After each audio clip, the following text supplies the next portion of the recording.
Hey guys, and welcome back to Out of the Park Baseball 19.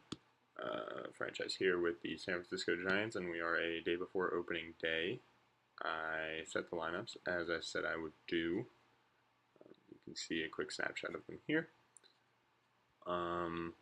We did get Mark Melancon back before the start of the season, which I lied about in the previous episode. And now we're going to see a bunch of guys on the waiver wire. Opening day, they usually get a hefty amount of players on the waiver wire, so we'll see that. Alright, so here we are on opening day. We have our owner expectation for the season, which is try and stay close to an even record. I think we can manage that. I think this team can stay close to an even record. These are the top prospects, no shocking names here. Pretty much the same thing every time you start a new save. Let's check out these preseason predictions. Yankees 102 wins. Oops. Indians 100 wins. Astros only a 92 wins. I think I would have expected more from them coming into the beginning of the year. Braves and Nationals only at 83 wins. And yeah, there we are. It's 74 win season. Not what you want with a team with a payroll as high as we have. Now, I'm going to check out these waiver wire guys, and I will come back.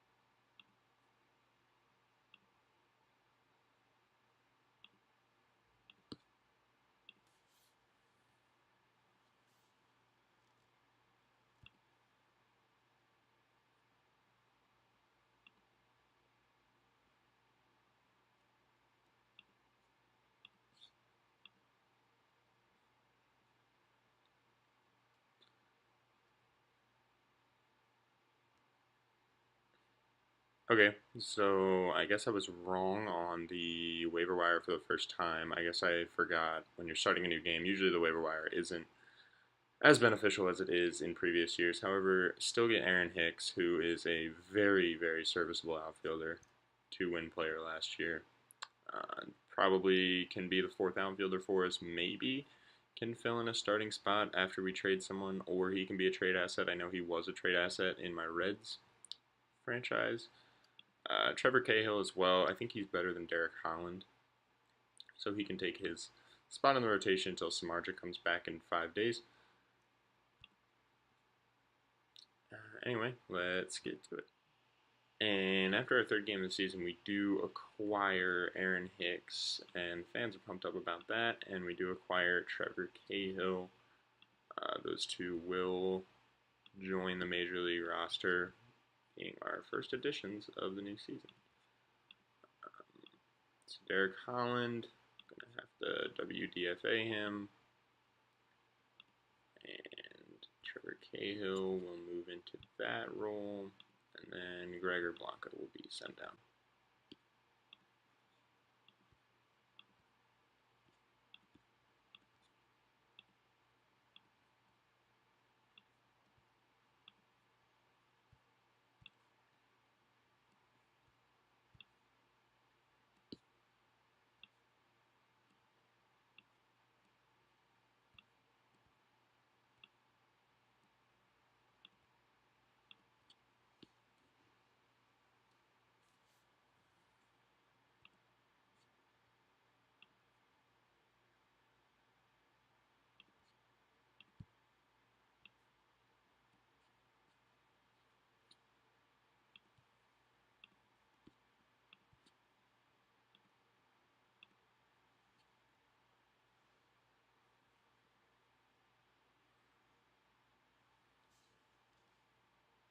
Okay, and we're back. Aaron Hicks will start as the backup outfielder. Very well might end up being the starter over Austin Jackson or Hunter Pence, but for now we're going to leave him in that role. Trevor Cahill will come in here. Forgot to change this. I like to do strict order. I don't like that to be messed up. although it already is a little messed up, so we're going to fix this right quick. Okay. So now our 4th game of the season.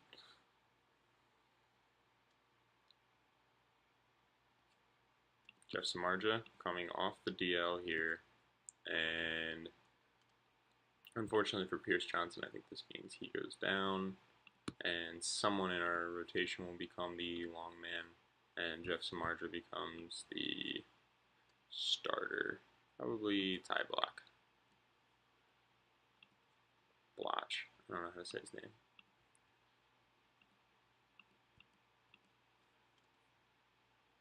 Okay, and I will cut out and come back if anything major happens. And we're here at the first player draft.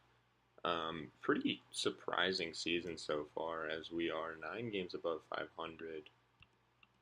We are in the second wild card, I believe, last time I checked.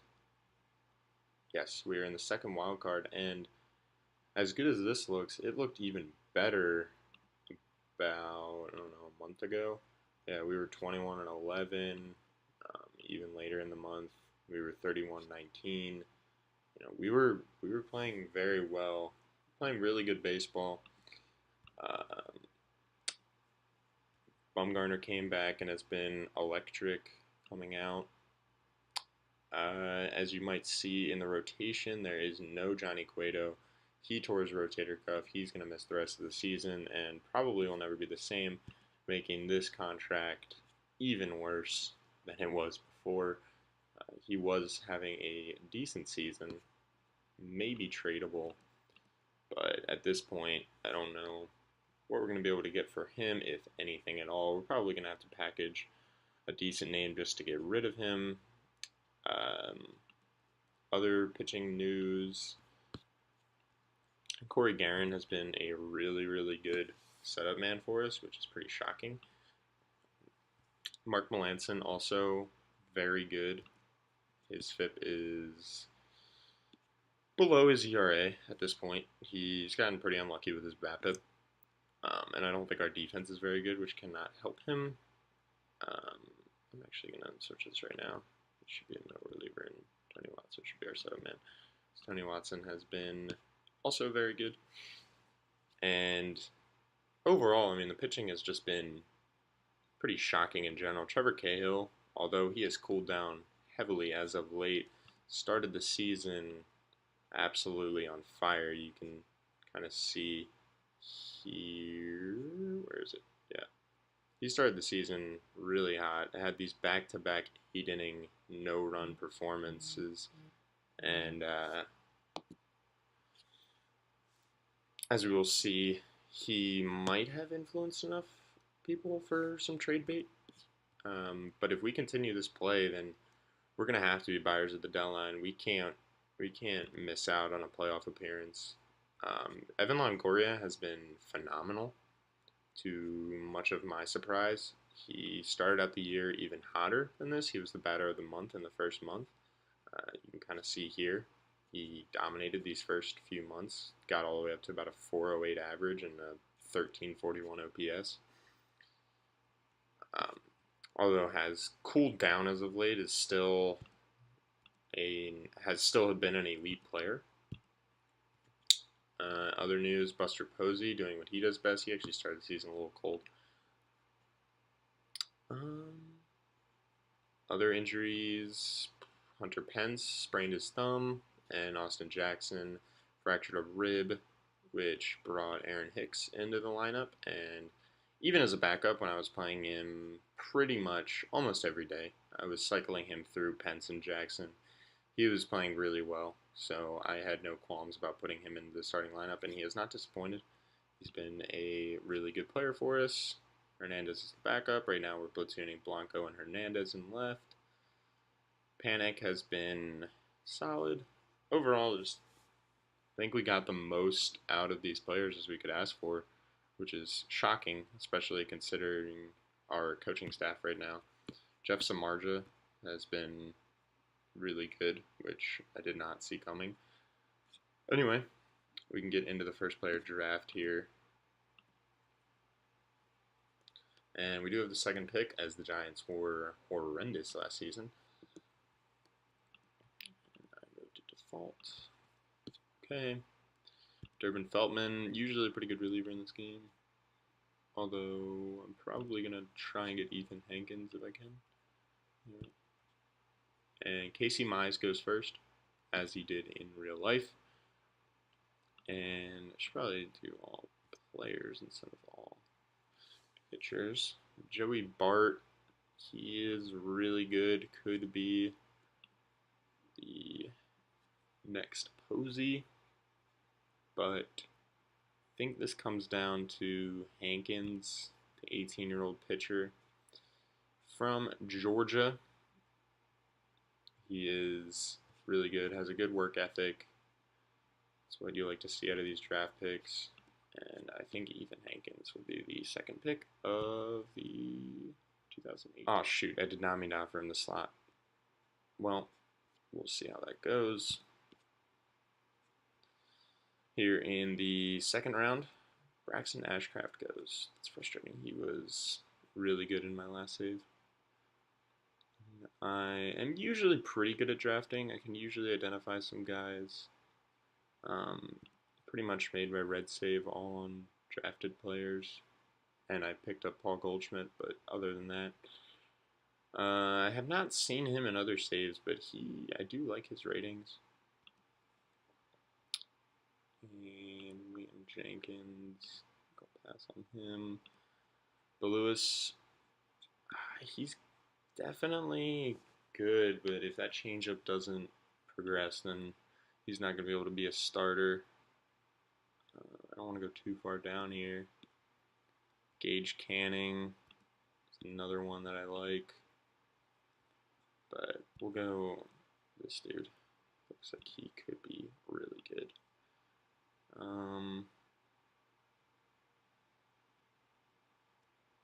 Okay. Fenier Chavez. Looks like he could be a decent middle infielder. Liam Jenkins still looks pretty good. I think I'm going to pick up Liam Jenkins here. He's got really good stuff. There's a really good curveball.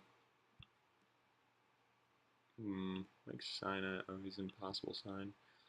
This year, I feel like the impossible signs are truly impossible. I have offered those guys $2 million over what they demand when you get into the demand screen, and have still declined. Case Cheney, really like his ratings. Gonna go Chase Cheney here. It's might not draft him just based on how hard that name is to say.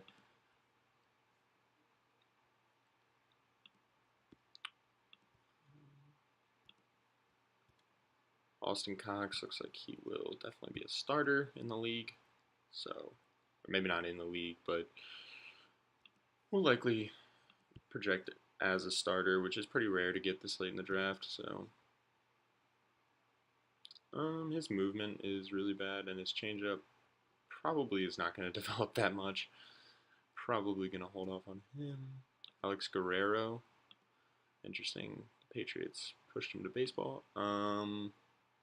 Kevin Jackson has a lot of speed. Good eye. Could be a fourth outfielder or maybe even a leadoff guy. He's only 17 years old, so he's got a lot of time to progress. Around this time, I like to go to my filter, which is draft batters, and all this filter is filtering out anybody who doesn't have 40 potential in contact, power, eye, and avoid Ks. So otherwise, you get guys at the top that have 20 contact potential, and those guys are never going to work out, or 20 power potential, and those guys probably aren't going to work out. So these are all like pretty balanced batters. And this guy's actually a relief pitcher, but it doesn't look to be too interesting as either. Luis Brian Lopez, pretty good. Definitely got the power. Newstrom, see, this is what you get when you do that, and these ratings are really good. So we're going to go Newstrom. He looks like he actually could be good. I usually go like around 10 rounds deep, and then I let my Scout do the rest, although our scout isn't great, so I like Aldred here. Good eye, which is very important in this game. Shaps. Sure. And although you do miss out on relievers when you do this, I think you end up getting some little steals when it comes to batters. See, this guy, I don't have gap power set to 40, so I think gap power is the least important this year. I think the doubles and triples come regardless, although when somebody's all the way down at 25, I usually try and avoid that. Let's clear that and let's look at some pitchers. This Levi Kelly guy has a pretty big demand. We are a pretty big market, so we can start to afford these, which I'm not used to, but I think we'll avoid him. Holden Lewis, that movement would have to develop, and I don't like fly ball pitchers with low movement that is asking for home runs. Coronado, yeah, again, throwing 89 to 91 with low movement is not what I like to see. So this guy throws 93 to 95, low movement, but he's going to get a lot of strikeouts with those fastballs and sliders. So I think his case per 9 could be really good. So we're going to draft him, and that's going to be the last draft pick we make. And I'm going to have to fix that Ethan Hankins offer because I did not mean to offer him the slot because he will decline that because he is our first round pick and much better than the slot. Okay. So we're back here at the international free agent signing period, and we have continued to be a pretty decent team. We've gotten a little cold as of late, but we're half game out of the second wild card. The division is pretty much out of reach. The Dodgers have made their mark, as is pretty much every NL division for that matter. Everything's pretty much gone. No major news. Pretty much gone status quo. Trevor Cahill began to really struggle. Melancon got injured, shoulder tendonitis. No new injuries to report. Pence should be back soon. Although nothing completely out of the ordinary. Joe Panic has begun to heat up. We did get Ethan Hankins signed. He is a part of our team.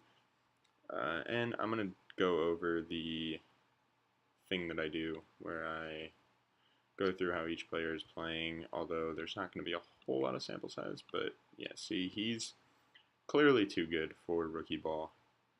Chase Chaney, at 18 years old, has already begun tearing the cover off the ball in rookie ball, so we, at that point, will promote him to one of the A balls. They're all pretty much the same. Low A is a little easier, but low A this season's more inconsistent, so I usually promote them to high A. Going back. Seth Corey has been good, but not good enough to warrant calling him up anywhere. Ethan Hankins, this guy already playing well at 18 years old in rookie ball, which is what you like to see from your number 2 overall pick. We were able to sign him. He rejected the slot offer as I expected, but then we were able to offer his demand and put him on the team. Liam Jenkins playing really well early on for the Arizona Rookie League ball, and that should be expected. He's already 21 years old, so we're going to promote him to high A as well. Usually I like to wait until they have about 1 win above replacement, but with a guy like this who's already 21 years old, he kind of needs to be progressed a little faster. He should already be in high A, maybe even double A after the season. Connor Nurse has not played very well. Jacob Gonzalez, our second highest prospect coming into the season in low A ball, has been average to below average. He's above average. I should go back on that.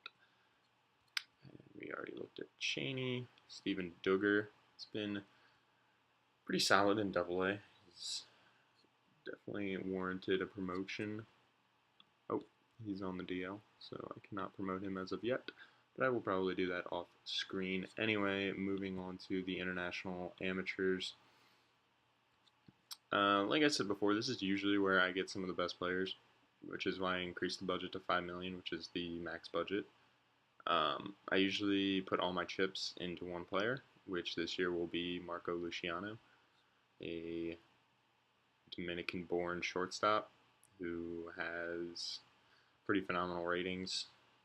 Um, Chances are he doesn't reach all of these, but regardless, he is a pretty outstanding player. I've had the best players in certain saves be international free agents, so increase that to 5. Usually when you put it at 5, you will get them, although there are certain circumstances where the player prefers another team over yours, even at 5 million. So hopefully we can get Luciano.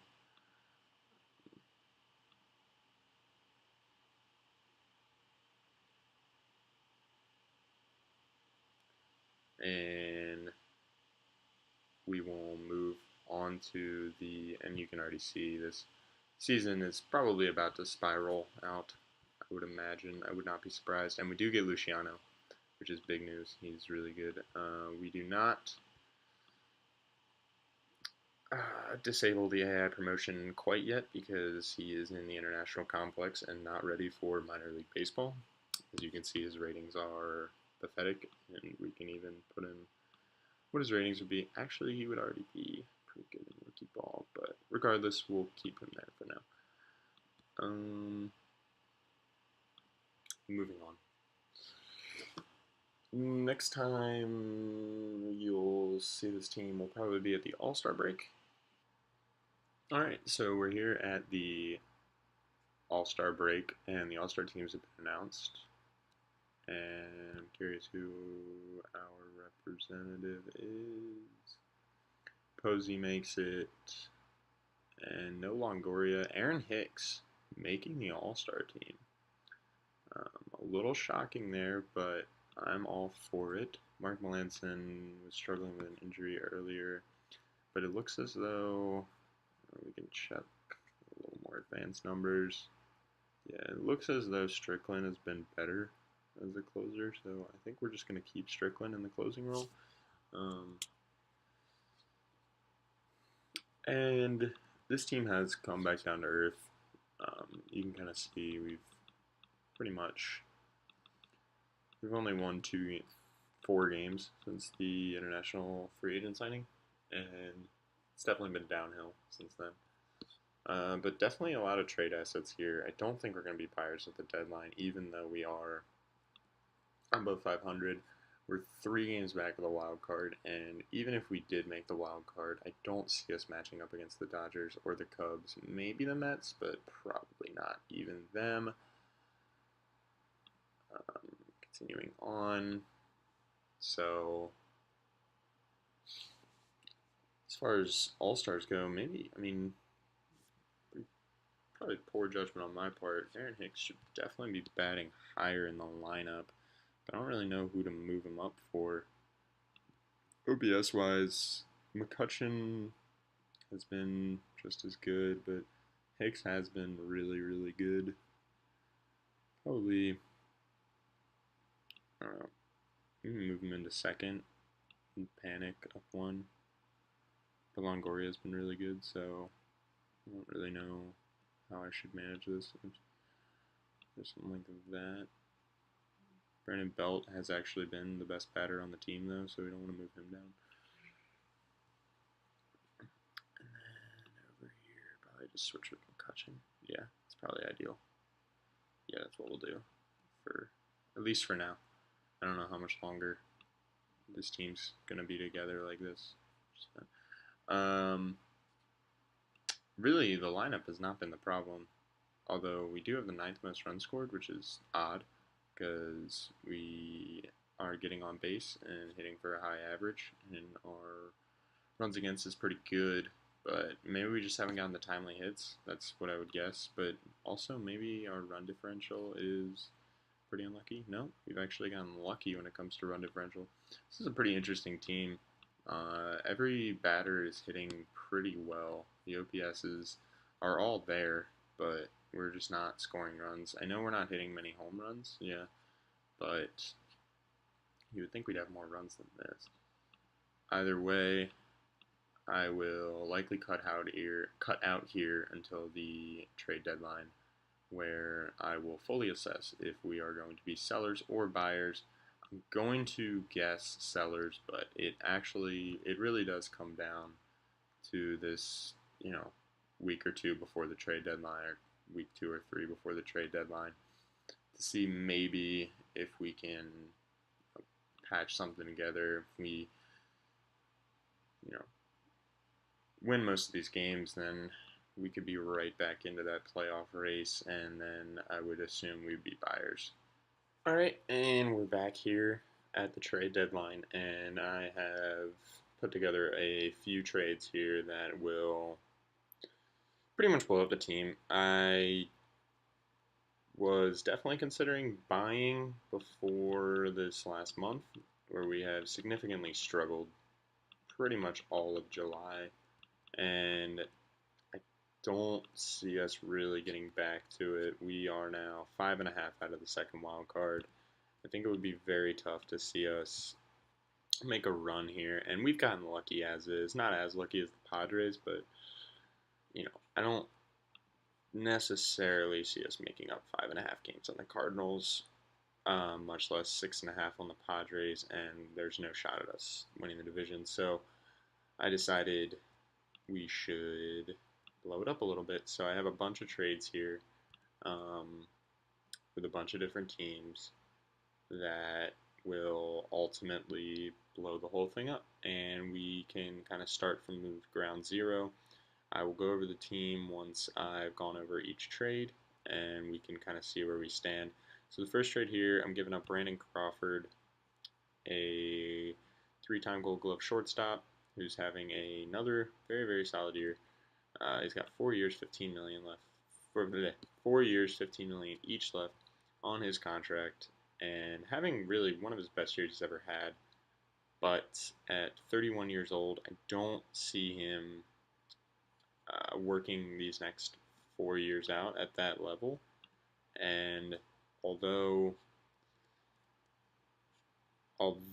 I think I really do like Brandon Crawford and I like his ratings in this game, I don't see him. He's been playing left field for us. I don't see him playing into our future very much. He doesn't really fit with our timeline, and it makes a lot of sense to trade him.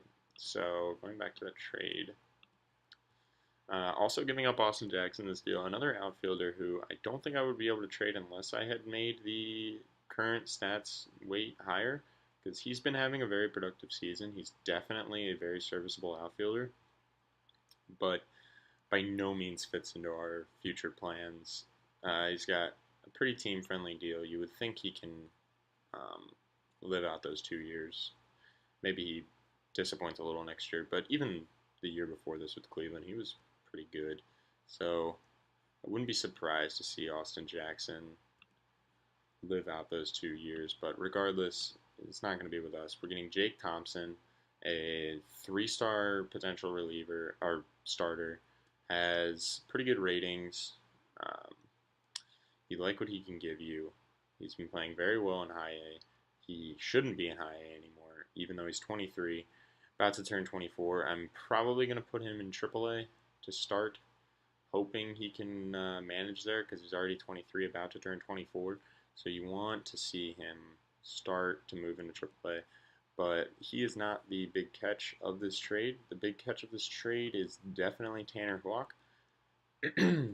I'm going to have to learn to pronounce his name if I'm going to trade for him, but the problem with him is his control. He's definitely going to walk a good amount of players, but in high A ball, he's been playing very well at just 22 years old, barely turned 22 years old. We expect to see him in Double A, maybe Triple A, before the end of the season, and I think he's a top 100 prospect. I could be wrong. I haven't looked, but either way, he is a pretty big name and a guy that I think could be very helpful for us. I tried to get Jay Groom. They weren't too pumped about trading Jason Groom, So I think we're gonna stick to this deal. We're gonna get 6 million back in this trade. I also hope all these trades go off without a hitch. I hope I didn't mess up by trading a guy that's in another trade, but this one definitely makes a lot of sense for us. Getting two young, team controllable prospects, especially starters. So that is the first trade of our franchise. Also, for the Red Sox, I think it makes sense getting Brandon Crawford. Just looking at the Red Sox team, yeah, Xander Bogaerts has been hurt. They have a lot of injuries, although they are managing at the moment. They don't have a shortstop because of the injury, and even when they do, I could see them playing, Xander at second, you know, Xander at first. I mean, regardless, they have a lot of holes in their infield that can be filled by Brandon Crawford coming in at shortstop. So makes a lot of sense for both parties involved. Moving on. No. The Indians, yes. So the Indians, we are moving on from Evan Longoria, who's having a phenomenal, was having a phenomenal season. Has definitely come back to earth a little bit here, but he is a captain. He makes a lot of sense to acquire for any team. That contract is just not something I can deal with for the longevity of this. Even though we are a big market team, we try and shy away from contracts like this that are going to end up hurting us. It's pretty much a 4-year deal, but those 4 years are going to be ugly after this season, I would imagine. And even if he's serviceable, I don't see us competing next year. Maybe we can with some good free agent signings, but either way, I would like to see what Ryder Jones has from our minor league system at third base, and overall, Evan Longoria just isn't in the future plans, as is Andrew McCutchen, a 1-year contract. We were not going to bring him back after the season. I could see us actually picking him up as a free agent because he is a good backup outfielder for sure. I mean, he's still a starting outfielder. I shouldn't necessarily say he's a backup outfielder. He's a captain as well, so he's got a lot of leadership roles. And I was thinking about it. I think this makes a lot of sense why our team was overachieving. We have 3 captains in McCutchen, Posey, and Longoria, so I think our locker room was running really, really well to start the year, and I think that contributed to a lot of wins. But either way, Andrew McCutchen's still a productive player for sure, and we're also giving up this guy who is having a very good year in high A, but is already 23 years old, so I don't really see him working out too much. And then in return, we're getting Shane Bieber, who probably not what he's going to do in real life, because in real life he has been a really productive player for the Indians at 23 years old, but he's still pitching really well in AAA. Has dominant control already. If he can get that stuff to 45, then I think he can pitch pretty well into the majors. Either way, I'm not expecting a whole lot from Shane Bieber, but he is definitely a good pitcher. If not, he can just be depth. Cesar Idrogo, low contact. I hate to see that, but regardless, he has the walks to maybe make up for it. Decent gap power and home run power. He's only a rookie. He's 17 years old. He's pretty much a lottery ticket. If he works out, he works out. He's playing well in rookie ball right now at 17 years old, which is always pretty impressive. But we'll see if he gives us anything. And then Tristan McKenzie, who probably the biggest name in this prospect group. I don't even know if Cesar and Rogo is real. But he is having a decent year in Double A. Probably should be in Double A right now. He's only 20 years old, so that makes sense. I don't like that he's a fly ball pitcher, but I love his control. He's not gonna walk. He's not gonna walk a lot of guys. He's gonna strike out a bunch. He almost projects as a reliever, but he does have the stuff and the control to be a starter. So, I think he projects well for us, and I don't think we're giving up guys that I think we could get too much else for. So I think it makes a lot of sense to get this group of guys. Yeah. Yeah, I think the fans and players are going to be pretty disappointed at me after these trades. But, it's what must be done. The Astros. This was probably the biggest one. We're losing Buster Posey. He is having another good year. He's approaching his 10-5 rights, which would mean we're not allowed to trade him. And he's gonna be a really good player for much deeper into the save, and I know that. Whether he lives out this deal is not important. It's whether we think he fits with our timeline, and I don't think he does. He's 31 years old. He will probably be good until he's about 36 years old. Just based on his ratings, he doesn't rely on speed or um, that type of stuff. But regardless, see, now I'm talking myself out of trading Buster Posey because it does make sense to keep him. He is controllable. He's not on that bad of a deal. $20 million is very serviceable for Buster Posey, and it is hard to find good catchers in this game, and having Buster Posey would be ideal. He can also play first if we end up getting a catcher. It's much more likely that we have a first baseman, but regardless.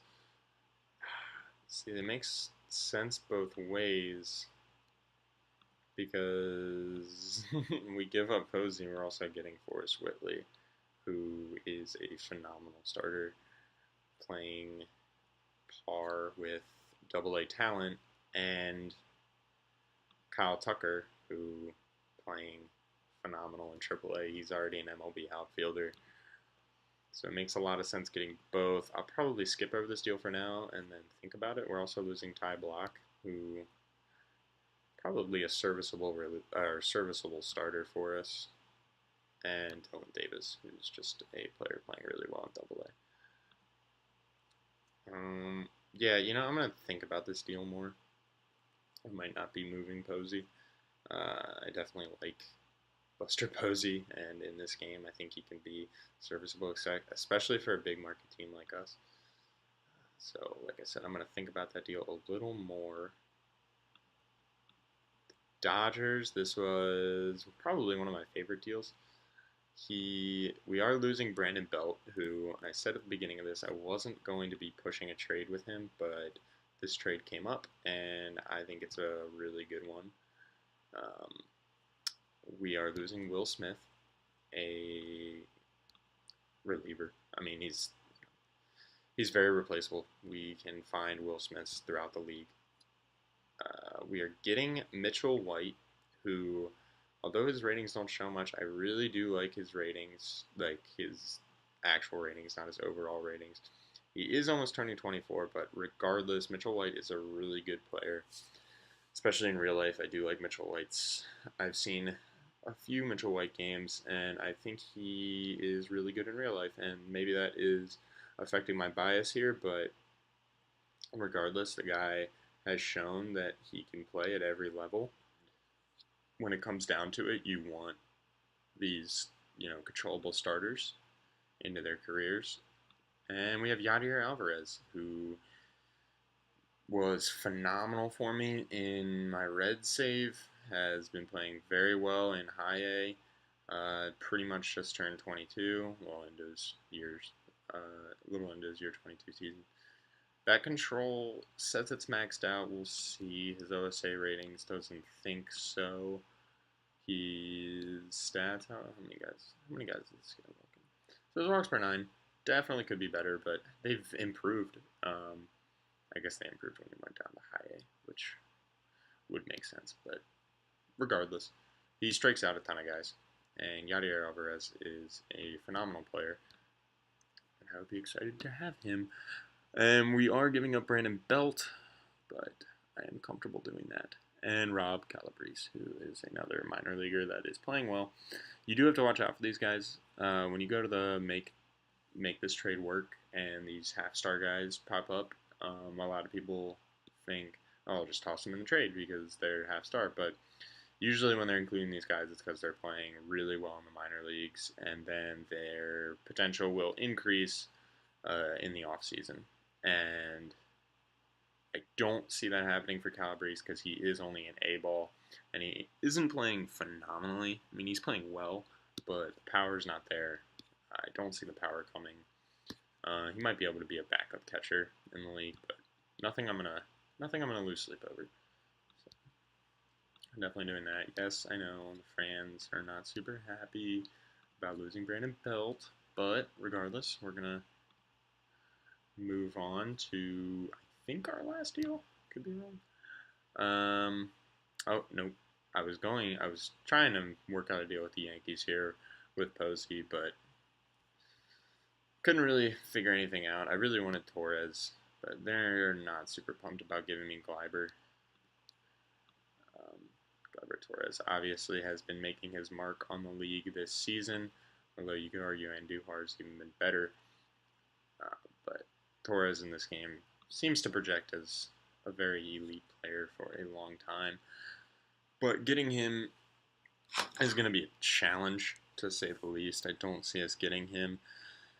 In other news, we shopped Melanson. It didn't show much. Don't think people are too excited about his contract, and neither am I. He's probably going to opt into that, unfortunately. Madison Bumgarner, I think I'm deciding to keep him. Understandably, we're not going to be able to trade him after this season, so we do have to be careful about what contract we give him when his contract is fully up. But regardless, I think it's really hard to find high-level starting pitching, and that's exactly what we have in Madison Bumgarner.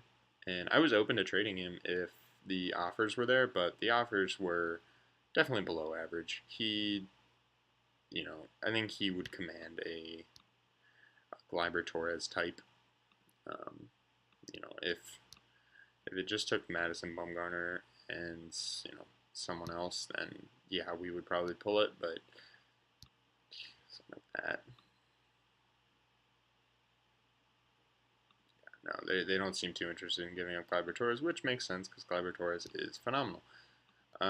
So going to end off the episode here, and if I decide to pull this trade with the Astros, then I will come back in and announce that I did. If I don't, then you will see me in episode 3. So have a good day, and goodbye.